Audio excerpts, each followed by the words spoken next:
La asociación de APS se encuentra en la calle Doctor Rodríguez de la Fuente. Está relativamente cerca del colegio. En esta disponemos de varias aulas para las diferentes actividades. En el aula de informática intentamos instruir sobre cómo usar un ordenador a la hora de buscar empleo. Una de las tareas de un tutor de informática es enseñar cómo acceder y usar la bolsa laboral de la Casa Grande. Otra de las tareas del tutor es explicar cómo usar los programas para aprender español. Todo esto ha de realizarse de manera que el tutor no es más que una herramienta de apoyo, y así el usuario adquiere habilidades, conocimientos y actitudes que le permiten desarrollarse en la búsqueda de empleo. Realizando esta APS nos hemos dado cuenta de la situación laboral crítica en España. Además, hemos podido disfrutar de una riqueza cultural que nos ha abierto los ojos y nos ha puesto al día de los problemas sociales. Aparte de aprender lo básico para la búsqueda de empleo en nuestro futuro, hemos podido informarnos sobre el estado de otros países por culpa de los problemas sociales como, por ejemplo, la marginación a una persona discapacitada que al venir aquí ha tenido problemas por culpa del racismo.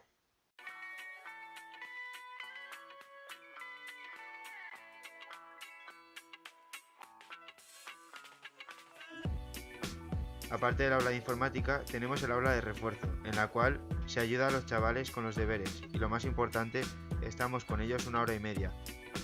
Este curso simplemente ha sido maravilloso con ellos. En el taller de refuerzo socioeducativo, por un lado, les ayudamos a nivel escolar. Por otro, hacemos volar sus sueños e intentamos ayudarles a construir un camino.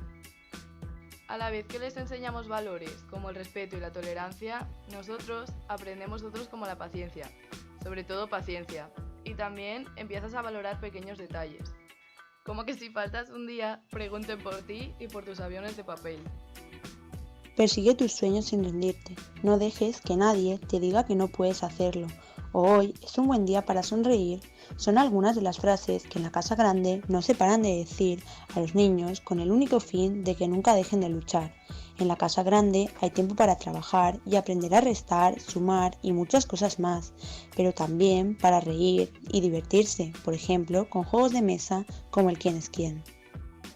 Bueno, nuestra participación en el proyecto ha cumplido con creces la expectativa que teníamos de este, ya que el APS se basa en dar un servicio a la comunidad a la vez que se aprende. Y el servicio hemos hecho lo que se ha podido, pero aprender hemos aprendido muchas cosas. Entre las más importantes se encuentra el cariño que necesitan los niños, el cariño que se le puede coger a estos, el saber estar, la paciencia que hay que tener con ellos y la realidad del entorno en el que vivimos. Y bueno, mi compañero Javi también ha aprendido un par de cosillas importantes, pero la más importante de todas, saber dividir. Este proyecto también nos ha servido como muestra de las diferentes realidades sociales, pero sobre todo a saber las capacidades de cada chaval, porque hay algunos que, o por falta de motivación o por el poco dominio de la lengua, hay que explicarles las cosas de otra manera. También hemos aprendido mucho durante las charlas formativas o educativas, en las cuales participaban los niños activamente, como por ejemplo el caso de Miguel, que nos embaucó con su rap sobre la higiene personal. Y así es como hemos ayudado a construir una pequeña pared de esta gran casa.